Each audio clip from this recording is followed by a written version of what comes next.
Entonces, en un primer momento esta clase se llamaba, me refiero hace algunos años, se llamaba papilomatosis y condilomatosis en relación a lo que ocasiona. Pero viendo que la gama de manifestaciones y enfermedades son más amplias, entonces le cambiamos a infecciones por VPH, por virus del papiloma humano. Déjenme ver.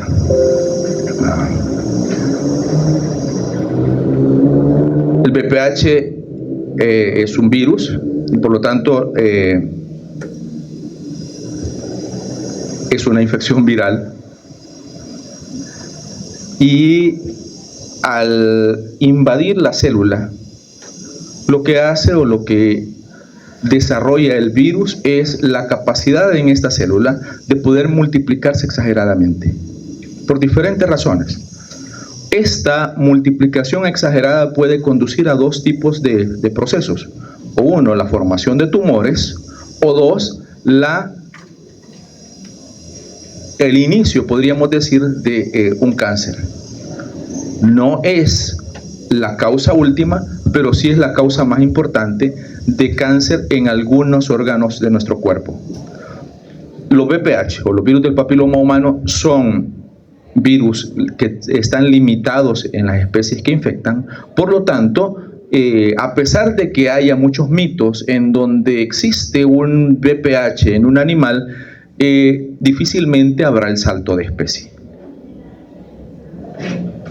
El VPH ha acompañado al humano históricamente, igual que Mycobacterium tuberculosis, por muchísimos años, y no hay salto de especie. Hay especies específicas que afectan o infectan al humano. Esto es un dato importante porque en los procesos de transmisibilidad y todo esto, inclusive para medicina legal, no se puede estimar que del gatito se le pasó al humano. No es posible. De un humano a otro humano. Eso es lo posible. Puede ser de forma directa o de forma indirecta. Ya vamos a ver las situaciones en las que puede darse. Por lo tanto, los hospederos son limitados, ¿sí? Luego, las lesiones pueden ser esto. ¿Recuerdan que yo di VPH el ciclo pasado? ¿Algunos lo recuerdan? Sí. Bueno, será con algunos tintes diferentes esta clase. Entonces, habrá lesiones o manifestaciones que se darán en piel y otras que se darán en mucosa. Difícilmente los mucosos o los que causan infecciones en mucosas afectarán piel, y difícilmente los que causan lesiones en piel afectarán mucosas. Ya les decía, tumores y cáncer. Del VPH, o el virus del papiloma humano, pertenece a la familia Papillomaviridae. Son virus pequeños, desnudos, y si son desnudos, resisten condiciones ambientales adversas. Tiene un genoma ADN, por lo tanto es muy estable, con 3 regiones. Las regiones, ¿recuerdan cuáles son? No, ¿verdad? LE y LCR, en donde LCR no es una región codificable, la región larga de control, pero las otras dos, la L codifica para proteínas tardías, que son estructurales, y la E todavía alcanza para pasar el... Vale. Y la early, que son proteínas de expresión temprana, que son usualmente reguladoras. ¿Vamos bien? Existen más o menos 120 tipos conocidos, y de esos 120 tipos, muchísimos no parasitan al humano. Algunos cuantos lo hacen, y de esos vamos a ir hablando en el camino. Esto es solo para recordar. Son 5 géneros los que parasitan al humano: los alfa, los beta, los gamma, los mu y los nu. 5 géneros. Esos 5 géneros, todos algunos miembros de esos géneros pueden afectar piel de los 5 géneros, pero mucosas solo los alfa papilomavirus. Y por eso a los alfa se les conoce como mucosos. ¿Se entiende eso que dije? Que a piel pueden afectarlo miembros de cada uno de los 5 géneros, pero a mucosas solo los alfa. Y de los de todos los virus que parasitan al humano, de estos virus del papiloma humano que parasitan al humano, los 4 más importantes, los más comunes, son el tipo 16, el 18, el 6 y el 11. Esto grábenselo porque más adelante lo vamos a ver nuevamente. Respecto de la patogenia, ¿cómo podemos infectarnos? Debe haber un microtrauma. Me voy a parar aquí porque yo me estoy muriendo del calor. Debe haber un microtrauma. Puede ser en piel o puede ser en mucosa. Y los virus van a penetrar hasta la capa o el estrato basal del epitelio. ¿Por qué? Porque las células diana de estos virus son las células. ¿Cuáles células? ¿Cuáles células? ¿Cuáles células son? ¿Cómo? El estrato basal, las células basales, exactamente. Ellas son las que tienen los receptores, y no solo los receptores, sino las condiciones para que el virus se desarrolle. En el entendido que en la piel, las células basales y parabasales son aquellas que tienen la capacidad de multiplicarse y que luego pierden esa capacidad en la medida que se van diferenciando. Ya no son, pueden ser susceptibles de que se infecten, pero ya no son permisivas para el desarrollo del virus. En cambio, las células basales sí lo son. ¿Se entiende esto? ¿Sí o no? Ok, entonces por traumas menores, el contacto sexual, no es porque el contacto sexual en sí sea el origen del virus o de la infección, sino que lo mismo genera microtraumas o grandes traumas, dependiendo, no mentales, ¿verdad? Sino que físicos, sino que en el epitelio, suficientes para permitir que el virus que se encuentra en la luz o en el ambiente externo, ¿qué dice?, pueda penetrar hasta las células basales. También el niño puede infectarse durante el nacimiento, por eso dice perinatal. No es durante la gestación a través de la placenta, no es post nacimiento durante la lactancia, sino que es durante el parto, es decir, cuando atraviesa el canal del parto, si la madre está infectada. También a través de fomites húmedos, sobre todo. Y estos virus usualmente son de periodo de incubación muy largo. En algunos casos se identifica que pueden haber en periodo de incubación hasta 2 años, pero en promedio se estima que son 3 meses. ¿Alguien dijo algo? No. Ok. ¿Perdón? ¿Cuáles son los fomites húmedos? Pueden ser toallas, por ejemplo, pueden ser juguetes sexuales, por ejemplo, que podrían estar o usarse de una persona a la otra en un mismo momento. Entonces todos estos pueden ser considerados los fomites húmedos. Igual ropa interior también podría ser, cuando se presta en la ropa, ¿verdad? Suele pasar también. Entonces, ese tipo de cosas, eso es. Los virus, me refiero al virus del papiloma humano, causan una infección local. No hay paso a sangre, por lo tanto no hay fase virémica.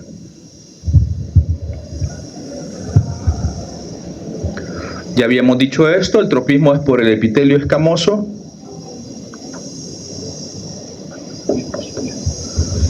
Sobre todo las células epiteliales basales, y eso grábenlo, por favor, porque son las diana de estos virus, y los receptores para el virus, me refiero a los receptores celulares, el heparansulfato, proteoglicano, las integrinas y los glucosaminoglicanos que interactúan con la proteína L1 del virus.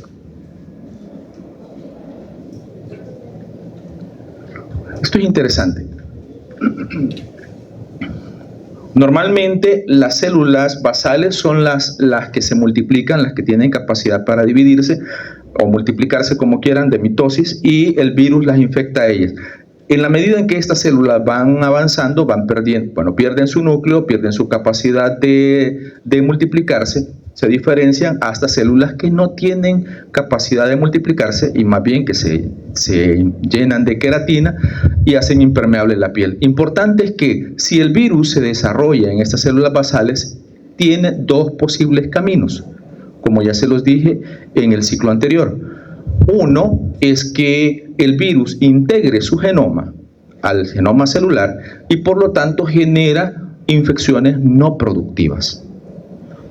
Infecciones no productivas quiere decir que no produce partículas virales, pero que estimula a la célula a que entre en un proceso de multiplicación muy importante. El otro camino es que ese virus no integre su genoma y que por lo tanto genere infecciones productivas. Y estas infecciones productivas significan que el virus, al no integrar su genoma, va a producir todas las proteínas virales y va a terminar formando partículas virales. Esas partículas virales van a ir ensamblándose en tanto que va ascendiendo en los diferentes estratos la célula parasitada. De tal manera que cuando llegue al estrato córneo, esta célula se descama y podría, a través de la descamación, liberar el virus o romperse y liberar los virus. Suficiente como para causar una siguiente infección. También estos virus son capaces de hacer que la célula entre en una dinámica de multiplicación muy grande. Con las infecciones productivas hay evidencia, se ve, se nota de que es una infección productiva. ¿Cómo se nota? Por la formación de un tumor. ¿Cuáles tumores? Algunos se manifiestan en piel, otros en mucosas. Nosotros les conocemos usualmente como mezquinos. En piel, si fuesen mucosas serían condilomas. En cambio, la multiplicación que genera, o esa multiplicación excesiva que generan los virus que producen infecciones no productivas, lo que hacen es que la célula entre en una dinámica de una multiplicación constante en donde podrían acumularse fácilmente errores en el genoma celular. Y estos errores que se acumulan y que no hay manera de pararlos, ya vamos a ver por qué, conducen a la formación de cáncer. Entonces, de base, la persona tiene que tener una condición genética que la conduzca al desarrollo de cáncer. El virus participa como una causa suficiente, como la gota que derrama el vaso, para causar el cáncer. ¿Se entiende esto? Ok. Esto era lo que les había dicho, la replicación en el genoma. Si no se integra el virus, o más bien el genoma celular se mantiene separado del genoma, el genoma viral se mantiene separado del genoma celular y a esa estructura se le llama episoma. En cambio, si el genoma se integra, se rompe y forma parte del genoma celular. Integrado, episoma. Infección productiva, infección no productiva. Tumor, cáncer. ¿Se entiende? En la medida en que van ascendiendo el virus o las células parasitadas en los diferentes estratos, van desarrollándose el resto de proteínas, tanto no estructurales y las últimas, ya en las últimas etapas, antes de que la célula pierda su núcleo, en las proteínas estructurales, la L1 y la L2. Es decir, la L1 y L2 son las últimas en formarse. De ahí es que si no hay ciclo productivo, L1 y L2 nunca se producen. Pero si no hay ciclo productivo, es decir, no se da el episoma, así lo dije, o lo dije al revés. Episoma, infección productiva, tumor, ¿sí lo dije así? Integrado, infección no productiva, cáncer, ¿Lo dije así? Sí. Solo por las cochinas dudas que me puedan quedar, las lagunas mentales que ya se me hacen. Entonces, bajando en esto, en algún momento,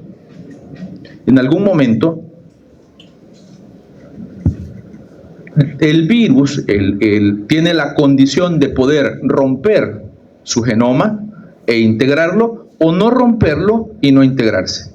Si se rompe, hay una región conocida, más bien un gen conocido como L2, que es un controlador.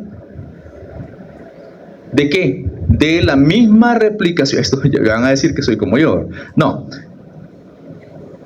Que son el E2, que es una región controladora, que evita que E6 y E7, que son los otros dos genes, puedan transcribirse tan fácilmente.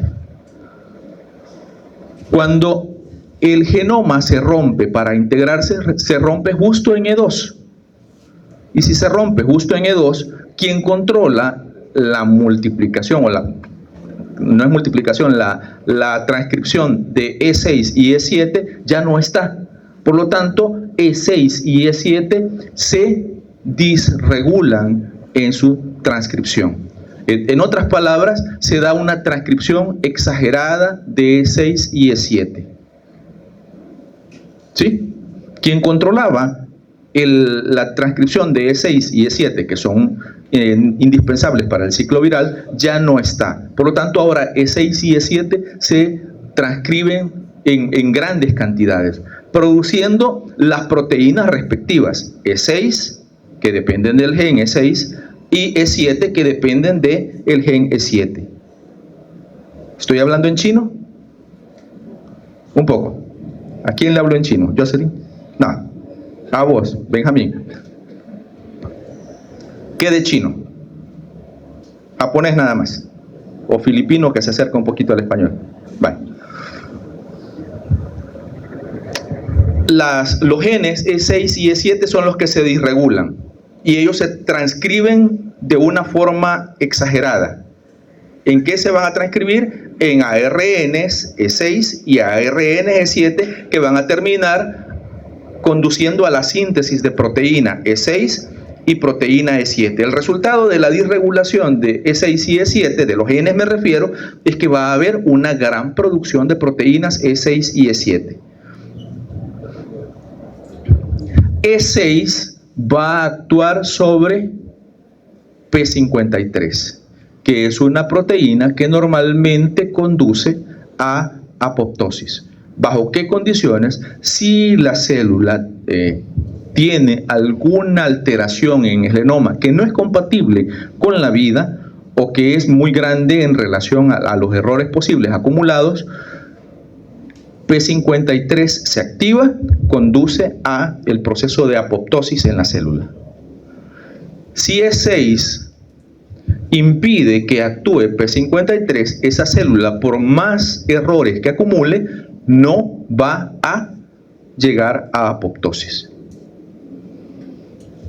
Por otro lado, E7 actúa sobre la proteína 105 de retinoblastoma, que principalmente para o impide el desarrollo del ciclo celular, de tal manera que la célula no llegue a la mitosis. Si para el ciclo celular e impide que llegue a la mitosis, eso hace que una célula que tiene un error no se convierta en dos células que tienen un error. ¿Se entiende esto? Si sumamos los dos grandes eventos, porque hay muchos más eventos, pero sumamos los dos grandes eventos que están haciendo E6 y E7, no hay límite en la producción, en la multiplicación celular, pero tampoco hay límite en cuanto a si una célula acumuló o desarrolló un error en el genoma que fuera incompatible con la vida o que fuera incompatible con la normalidad de ese genoma. Por lo tanto, ni hay apoptosis, ni hay paro en el ciclo celular.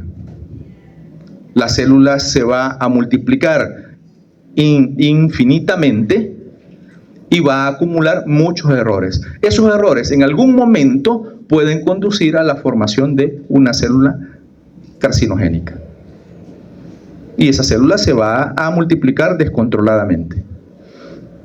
Por eso es que a los genes E6 y E7 se les llama oncogenes. Oncogen E6, oncogen E7. Y a las proteínas, resultado de esos genes, E6 y E7, se le llama oncoproteínas. La oncoproteína E6, la oncoproteína E7. ¿Se entiende? ¿Sí? Muy bien. Pero fíjense que hay otra situación, no, esto no todavía. Otra situación, cuando se expresan estas proteínas, estaríamos hablando de que no es integrado, sino que es un genoma episomal. Cuando no se integra, estas proteínas empiezan a producirse de manera normal. Y estas proteínas, sobre todo E5, conduce a que la célula esté en una multiplicación muy acelerada. Esa multiplicación acelerada va a conducir, claro, a que, estamos hablando en el estrato basal sobre todo y el parabasal, va a haber muchas células produciéndose y esto va a formar un tumor. Entonces, que no se integre genera que E5 sobre todo se produzca en cantidades suficientes como para que estimule a la célula a que se produzca o que acelere su ciclo celular y se produzca en grandes cantidades.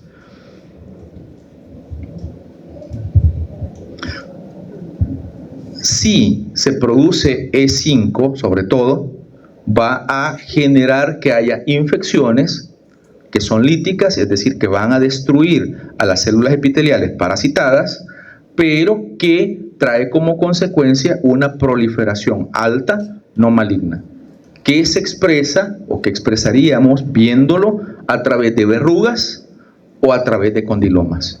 Entonces les he narrado las dos condiciones que se darían, o los dos escenarios que se darían con la formación del carcinoma. También es importante pensar de que estas infecciones no son agudas, son infecciones crónicas, que pueden durar meses o años. Lo normal es que en algún momento de la historia natural de la enfermedad, el virus sea destruido por el sistema inmune. Y esto más o menos pasa en promedio antes de los 2 años. Si el sistema inmune no es capaz de destruir a ese virus en los 2 años o en el transcurso de los 2 años, a ese proceso se le conoce como persistencia viral. Lo normal sería que si usted tiene una verruga, por ejemplo, en el transcurso de 2 años se haya autoeliminado esa verruga. Pueda que le aparezcan otras, pero la original se eliminó. A menos de que tenga un estímulo permanente que le haga estarse infectando constantemente. Si usted tuviera una lesión, por ejemplo en el cérvix, o una infección cervical, vamos antes de la lesión, una infección cervical por un virus del papiloma humano, lo normal es que en 2 años lo elimine. La mayoría de personas eso va a pasar. Pero algunas personas, bajo ciertas condiciones, y claro, del tipo de cepa viral, puede permanecer por más tiempo ese virus. Insisto, a ese fenómeno se le llama persistencia viral, que es importantísimo para el desarrollo sobre todo de cáncer. Esto ya lo dije, por lo tanto sigo con esto. Esto es lo que les decía sobre la persistencia. Solo síganme y no va a haber tanto problema. Una persona se infecta. Hay una interacción con la inmunidad celular porque es un agente intracelular. Pueda que en el momento sea eliminado o muy recientemente, pero algunas personas ese virus continúa inclusive por más de 2 años. Y si continúa por más de 2 años, eso es persistencia. Me voy a ir un poquito adelante porque de pronto nos asustan con el petate del muerto, como dicen. ¿Sí? Usted va, tiene un control con el ginecólogo, le toma una citología, aparece con BPH, tiene el BPH 16 y usted está muerta ya. que usted tiene cáncer. Esto es como cuando le diagnosticaban infección por VIH a uno antes. Ya se murió. No es cierto. No es cierto. ¿Por qué no es cierto? Porque usted puede recientemente haberlo adquirido y en el transcurso de 2 años después de haberlo adquirido, eliminarlo. Lo que normalmente podría pasar. Claro, eso no es dormirse en sus laureles, ¿verdad? Solo pensar de que un diagnóstico de infección por VPH no es sinónimo de cáncer. Solo a eso quiero trasladarnos con esta idea. Que una persona, quiere decir en otras palabras, tomar con cautela, aún ustedes como médicos, el diagnóstico de esta infección. Tienen la infección y dependería de la persistencia. Normalmente, si este virus se integra, va a pasar o podría pasar más de 2 años en esa persona y tener la persistencia.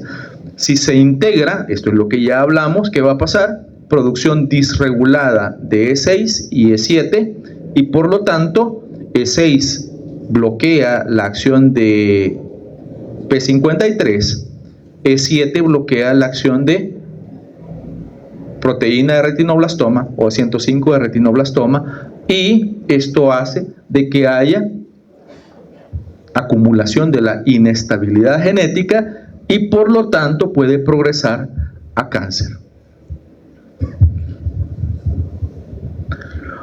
Cuando una persona se infecta, el otro camino es que en el transcurso de 2 años ese virus sea eliminado gracias a la acción del sistema inmune. Y si es eliminado gracias a la acción del sistema inmune, a ese fenómeno se le llama aclaramiento viral.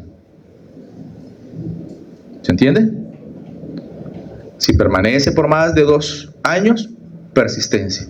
En el momento en que el virus ingresa y luego es eliminado, ese virus es aclarado. A ese fenómeno se llama aclaramiento. Cuando se elimina el virus. Esto pasa antes de los 2 años, insisto. Ahora, una persona puede infectarse. Puede empezar a desarrollar cambios. Puede desarrollar inestabilidad genética en el transcurso de esos 2 años. Pero de pronto el sistema inmune se recupera y puede revertir el proceso. Hay un momento en el desarrollo evolutivo del cáncer en donde puede revertir el proceso. Y esa persona que tenía lesiones puede volver atrás y dejar de tener lesiones. Esa persona aclara al virus también. Por lo tanto, es importante no solo el diagnóstico, sino también el seguimiento que se le da a los pacientes. Ya voy tarde. Ahora vamos a los cuadros posibles. La infección podría ser asintomática, que es la más común, pero luego también puede haber varios más bien tipos de lesiones o de manifestaciones. Las más comunes son las verrugas. Y dentro de las verrugas hay manifestaciones o típicas en piel, por ejemplo las verrugas vulgares, que son las más comunes, las verrugas filiformes, las verrugas plantares, las verrugas planas y las verrugas anogenitales o condilomas acuminados, que son diferentes a los condilomas planos de sífilis. Todos estos hasta acá son en piel. La mayoría de ellos los conocemos como mezquinos. Estos se conocen como ojos de pescado, si alguno los ha tenido o algún familiar los tiene.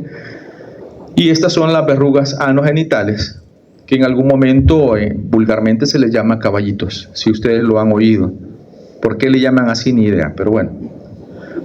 Luego hay lesiones recurrentes que se dan sobre todo a nivel laríngeo, esto puede ser en adultos o en niños, y lesiones invasivas que pueden conducir a cáncer. Esa es la gama de infecciones y manifestaciones que puede darse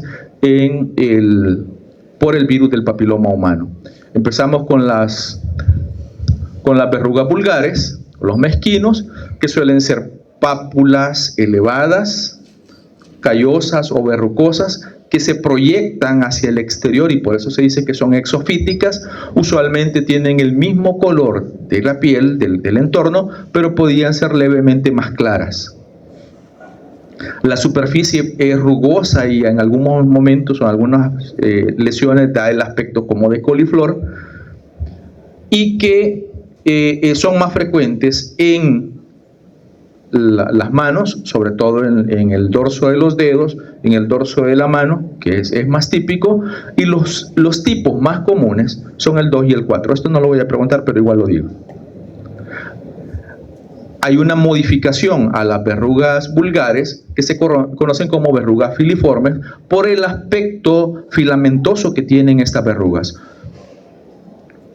Por eso dice una variante de las vulgares, tienen un tallo blando y alargado, en donde el extremo más externo, más apical, es el que tiene esa forma como verrucosa, como de coliflor, o el aspecto como de más proyecciones, podría decir. Y los lugares más típicos en donde aparecen son los párpados, la nariz, los labios y el cuello. Y son causados también por los mismos tipos que las verrugas vulgares. Las otras son las verrugas planas. Estas son pápulas, pero estas pápulas tienen una elevación mucho menor que las verrugas vulgares. No tienen ese aspecto como de coliflor, más bien son solamente levantadas o levemente proyectadas, pero tienen una superficie más amplia. Usualmente son suaves y tienen el mismo color de la piel. Usualmente las verrugas planas, aparecen en sitios donde hay fricción o hay mucho contacto. Por lo tanto, los codos o las rodillas pueden ser dos lugares en donde fácilmente pueden aparecer, pero también pueden aparecer en el cuello, en el tórax o en la cara. Los tipos más comunes, el 3, el 10, el 28 y el 41. Luego las verrugas plantares, o los que se conocen como ojos de pescado, usualmente aparecen en las superficies de más apoyo en el pie, y por lo tanto pueden aparecer en la zona calcánea o en la parte anterior del pie, en donde hay regiones de más apoyo, y pueden confundirse con los callos. Las lesiones estas tienen aspecto como de cono, es decir, cono invertido. ¿Por qué? Porque la base se proyecta hacia afuera y el vértice se proyecta hacia adentro. Me refiero hacia el interior del cuerpo. Esto hace una especie, o genera una especie de sensación de una espina por la forma que tiene la lesión. Es decir, esa estructura que hacia el interior está el vértice y hacia el exterior es la zona más ancha o la base de ese cono. Cuando la persona camina, genera dolor por el estímulo que genera el vértice de la lesión. Ahora, importante es que se debrida, se quita la lesión o la superficie de la lesión, porque puede confundirse con un callo. ¿Cómo se sabe que no hay un callo ahí? Porque estos puntos negros que aparecen en las lesiones representan a vasos sanguíneos necrosados. Entonces, si aparecen esos puntos negros, es una verruga plantar y no es un callo. Si no aparecen, entonces es un callo y no es una verruga plantar. Sencillo. Si es una verruga plantar, hay que eliminarla físicamente. Esta zona, por eso se confunde, porque es una zona hiperqueratósica, se confunde con un callo o con una callosidad precisamente. Y el tipo más común es el tipo 1, que ocasiona este tipo de lesiones. Estos son los condilomas acuminados o verrugas genitales. El lugar más frecuente en mujeres, ojo, el lugar más frecuente en mujeres, me quedan 15 minutos, Lick. El lugar más frecuente en mujeres es el cérvix. Usualmente no es evidente, pero puede aparecer en labios menores y mayores. Pero el lugar más frecuente, insisto, es el cervix. En cambio, en hombres puede ser el cuerpo del pene, el surco ovalano prepucial o podría ser también el glande. Usualmente estas lesiones son benignas y los dos tipos más frecuentes involucrados son el 6 y el 11. Esto grábenlo, porque son de las lesiones genitales y de transmisión sexual muchísimo más comunes, el 6 y el 11, y aunque no son causa usual de cáncer, son importantes por el tipo de lesiones que producen. Estéticamente afectan, pero también en algún momento podrían causar afección de dos tipos. Uno, infecciones sobreagregadas por bacterias, o dos, lesiones, me refiero a la formación de estos tumores que puedan obstruir orificios, como la uretra o como el introito vaginal. Las lesiones, bueno, es evidente, hay lesiones más dantescas, no busquen las más dantescas, busquen las que fueran representativas de, pero importante es que son proyecciones usualmente con aspecto como de coliflor, es decir, no son planas, usualmente se proyectan con ese aspecto típico de coliflor, en donde la piel, el color de la lesión más bien es muy parecido, si no es que igual, con el color de la piel o las zonas húmedas, sobre todo porque más que piel es zona húmeda que está afectada. Estas lesiones también pueden incluir, tanto en hombres como en mujeres, a la región perianal. Y también pueden aparecer en la boca. Por prácticas sexuales que ustedes conocen y saben, también pueden aparecer, digo no que practican, que conocen y saben, nada más. Entonces también pueden aparecer en la boca. Y en relación a lo que puede aparecer en la boca, voy a saltarme nada más un momento por acá. No, me salté mucho. No sé a dónde está. Acá. Déjenme ver. Aquí. Puede darse la papilomatosis respiratoria recurrente. Les decía, un niño puede adquirir el virus durante el nacimiento y un adulto debido a las prácticas sexuales. ¿Por qué? Porque el virus puede, sea por el nacimiento o sea por las prácticas sexuales, llegar a la laringe y desarrollarse en laringe. Usualmente el 6 y el 11, pero principalmente el 11, puede generar una condición conocida como papilomatosis respiratoria recurrente, que son lesiones que se dan en la laringe que pueden conducir a dificultad respiratoria, a dificultad para hablar, disfonía, y que en algún momento pueden ser obstructivas y causar inclusive la muerte. Pueden eliminarse físicamente, pero que vuelven a aparecer después de un periodo de tiempo, y por eso se llama recurrente, papilomatosis respiratoria recurrente. El tipo más común, el 11, asociado con ella. Bien, lo otro son los carcinomas. Ya hablé del desarrollo de los carcinomas, entonces me quedo con que los dos tipos. Esto no es la ganancia de esta clase, porque para ustedes ya no es solo esto, habrá más. Pero el 16 y el 18 causan el 70% de los cánceres a nivel mundial. Se asocia casi en un 100% la presencia de un virus del papiloma humano con carcinoma cervical. Y mucho menos con vulvar, con el de pene, o con el de ano, o con el de cuello, cara y cuello, o cabeza y cuello. Se asocia mucho menos. Hay otra condición que se llama epidermodisplasia verrugiforme, que se asocia a carcinoma de piel.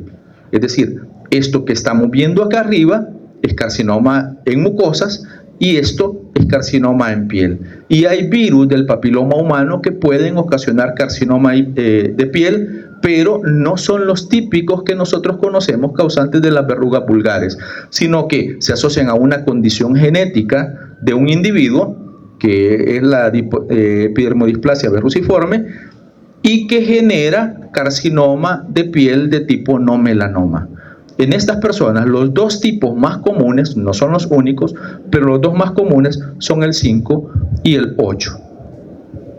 Y acá les va a quedar que es la epidermodisplasia verruciforme, para que ustedes puedan luego compararlo y leerlo.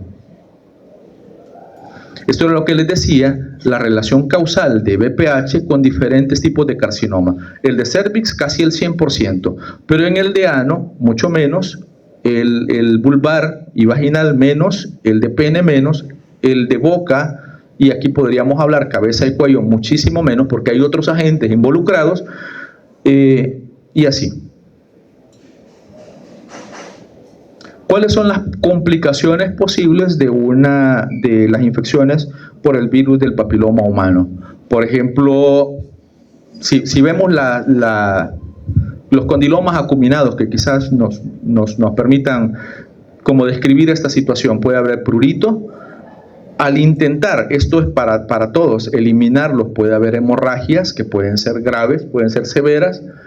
Pueden haber infecciones o superinfecciones bacterianas agregadas, pero también fúngicas, dependiendo de nuestro organismo y del nivel de humedad que podamos encontrar en ellos. Puede haber obstrucción, lo que ya les había dicho, el desarrollo de carcinomas, que también ya lo habíamos hablado, y en algunos casos, como por ejemplo por estética, en el caso de los condilomas acuminados, o por el carcinoma, que es una condición todavía peor, puede haber depresión y ansiedad. O porque se siente mal, porque se ve mal, porque le afecta físicamente, o porque casi que es un diagnóstico de muerte el que podría tener. ¿En quiénes son más comunes el qué? Por ejemplo, las verrugas comunes son más comunes en los niños, menos en adolescentes y en adultos, pero en los niños muchísimo más. No se puede impedir que un niño no se llene de verrugas.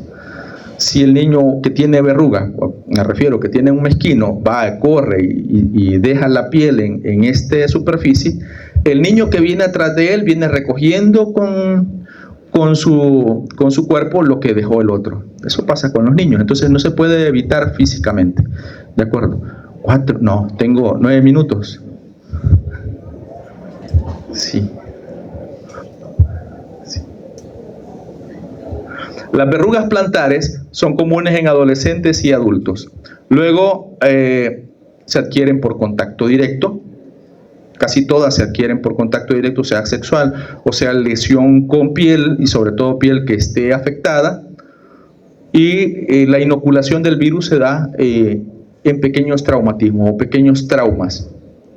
En el caso de la papilomatosis respiratoria recurrente, puede ser en los niños cuando atraviesan el canal del parto, si la madre está infectada con el 6 y el 11 principalmente, y en los adultos por contacto sexual orogenital.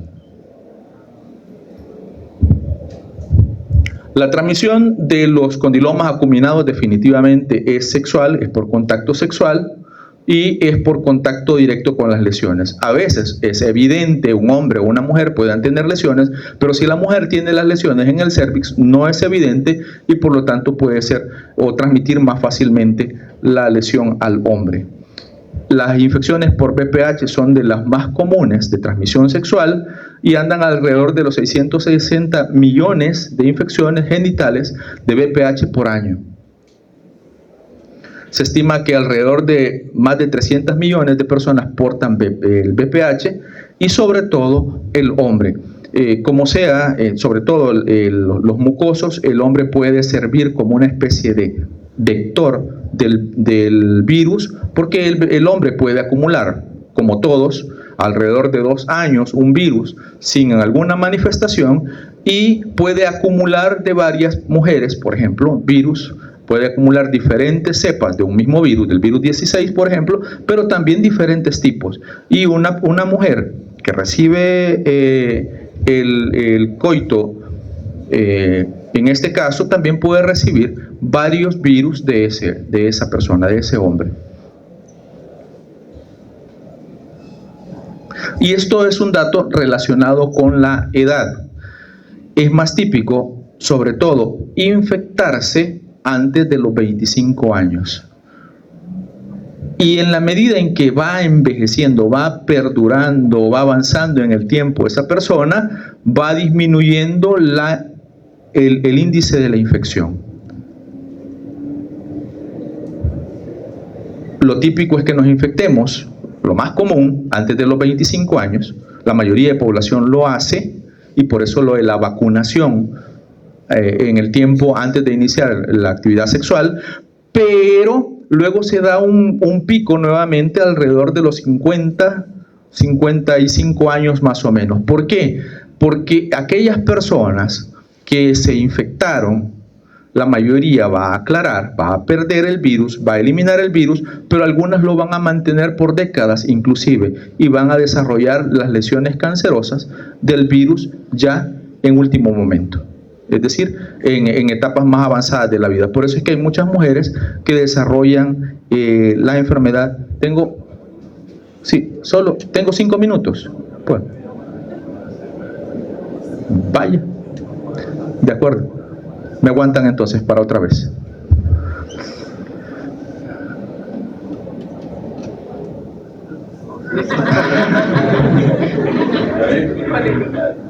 No, pero esta era la última. Bueno, ni modo.